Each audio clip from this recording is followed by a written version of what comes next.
안녕하세요. 마이펫 상담소 윤쌤입니다. 오늘은 인간을 지배하는 고양이에 대한 얘기를 한번 해볼 건데요. 사실은 인류의 역사는 고양이와 함께 시작했다 해도 과언이 아닙니다. 기원전 5000년경 메소포타미아 문명이 시작될 때부터 시작했어요. 뭐 티그리스강 아니면 나일강, 사람들이 모이고 농경사회를 시작하고 창고를 짓고 식량을 보관하면서 쥐가 들끓기 시작한 거거든요. 그 쥐가 들끓게 되고 식량을 축내고 쥐가 질병을 옮기고 이런 걸 보면서 아, 고양이를 키워야겠구나 하고 사람들이 고양이와 계약관계를 맺어서 고양이에게 안락한 환경과 먹이를 주고 고양이는 대신 쥐를 잡아주기 시작한 거예요. 그래서 그리스 시대에는 고양이를 되게 신성시했어요. 왜냐하면 인간을 지켜주는 동물이고 수호하는 동물이었거든요. 그래서 고양이를 신격화하고 심지어는 고양이를 일부러 죽인 사람은 사형에 처하기도 했고요. 그리고 키우던 고양이가 죽으면은 애도하는 뜻으로 자기 눈썹을 밀고 새로 눈썹이 날 때까지 애도하는 기간을 가졌다 그래요.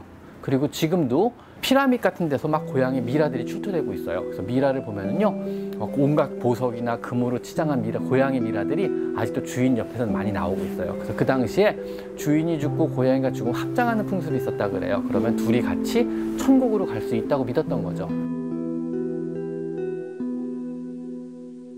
이때 실크로드를 통해서 고양이들은 중국으로 전해지고요. 불경을 갉아먹는 쥐를 예방하려고 고양이도 같이 수입을 하게 돼요. 그래서 한국까지 오게 돼요. 코리안 숏헤어라고 부르는 고양이 품종은요, 사실상 과거에 그리스 로마 시대를 거쳐서 실크로드를 거쳐서 중국에 있던 고양이들이 현재 우리나라에 정착을 된 세대예요. 그래가지고 지금 고양이들의 피 속에는 아직도 페르시아 고양이의 피, 유럽 고양이의 피들이 많이 있어요. 그래서 많은 사람들이 흑사병으로 죽기 시작했어요.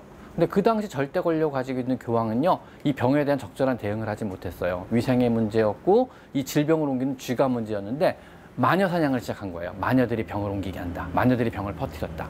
그럼 거짓말을 퍼뜨렸죠. 그래서 수많은 사람들이 마녀 사냥에 희생돼서 죽었어요. 더불어 고양이는 마녀의 동물이다.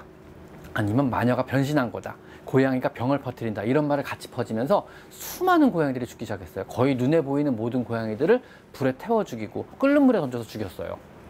고양이 숫자들이 그렇게 급감하기 시작했죠. 유럽 전역에서요. 근데 이제 고양이들이 가만히 있겠어요. 이제 양이들의 반격이 시작됐죠. 고양이 수가 급감하면서 쥐에 천적했던 고양이가 없어지기 시작하면서 쥐들이 불어나기 시작한 거예요. 유럽 전역을 쥐들이 다시 강타하기 시작했어요. 쥐들이 유럽 전역을 휩쓸고 다니면서 흑사병이 진짜 무서운 속도로 번지기 시작한 거예요. 결국은 흑사병은요, 쥐들에 의해서 유럽 전 인구의 3분의 1을 죽였어요. 3명 중에 1명의 유럽 인구가 죽고 나서야 흑사병이 잠잠해지기 시작한 거예요. 그 이후 과학의 필요성이 대두되기 시작했습니다. 이제 항해술이 발달하고 지도 제작술이 발달했어요. 그러면서 대항해 시대가 바야흐로 시작된 거죠. 대항해 시대가 시작되면서 선원들은 큰 범선을 타고 수개월을 바다에 나가 있어야만 했어요. 근데 배 안에도 쥐가 있었던 거죠. 그 쥐가 병을 옮기고 선원들이 먹어야 될 귀중한 식량을 축내기 시작한 거예요. 그래서 배에다 고양이를 싣기 시작했어요. 그래서 고양이와 함께 범선을 타고 전 세계를 다니는데 문제는 고양이가 오랜 여행을 버티지 못한 거예요. 처음에 고양이들은 쥐를 잡아먹고 버티다가 쥐가 없어지면 선원들이 잡아주는 물고기를 먹기 시작했어요. 근데 문제는 물고기는 고양이의 주식이 될 수 없었던 거죠. 그래서 고양이들은 티아미나제가 과하게 들어간 물고기를 먹으면서 비타민 B1이 소실되고, 그 다음에 미량 원소인 필수 아미노산이 부족하고 필수 비타민이 부족한 날 물고기만을 먹으면서 점점 약해지다가 결국은 몸이 마비되고 호흡곤란까지 오면서 죽기 시작했어요. 약해지고 죽은 고양이들은 결국은 바다 밖으로 버려지게 되고, 아니면 항구에 도착해서 약해진 고양이들은 버림을 받는 거죠. 버리고 새 고양이를 싣고 또 여행을 시작했어요. 항구마다 유럽 전역에서 날라온 고양이들이 차곡차곡 쌓이기 시작한 거죠.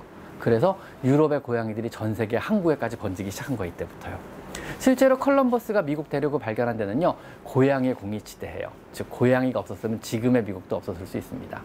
그리고 그때 당시에 그 사건으로 인해서 지금도 전 세계 어느 나라 항구를 가도 되게 많은 고양이들이 바다를 보면서 우두커니 있는 거예요. 그래서 아프리카의 항구에도, 아니면 인도의 항구에도, 아니면 미국 대륙의 항구에도 고양이들이 지금도 되게 많아요. 그래서 해질녘에 항구를 한번 다녀보면요, 고양이들이 3, 4, 5 모여서 이렇게 해지는 해변을 이렇게 바라보고 있어요. 바닷가를 바라보고 있고 해지는 바다를 바라보고 있어요. 아마 만선을 만선에서 돌아오는 배들을 기다리는 걸 수도 있겠지만 이들의 몸에 들어있는 마도로스의 피가 과거에 전 세계를 누비던 대항해사의 피들이 있어가지고 아직도 과거를 그리워하며 향수를 그리워하며 전 세계를 다니던 그 시대를 그리워하며 가만히 과거를 회상하는 걸 수도 있어요. 자, 오늘은 여기까지. 오늘은 고향에 얽힌 저 세계사에 대해서 한번 얘기해봤습니다. 실제로 아직도 전 세계를 지배하는 것은 고향일 수도 있어요. 왜냐하면은 저를 포함해서 수억의 인구가 지금 이 시간에도 고양이의 병원비를 벌기 위해서 아니면 고양이의 캔값을 벌기 위해서 되게 열심히 일하고 있거든요. 그런 걸 보면은 실제로 빅브라더는 고양이일 수도 있습니다. 고양이가 아직도 우리를 지배하는 걸 수 있습니다.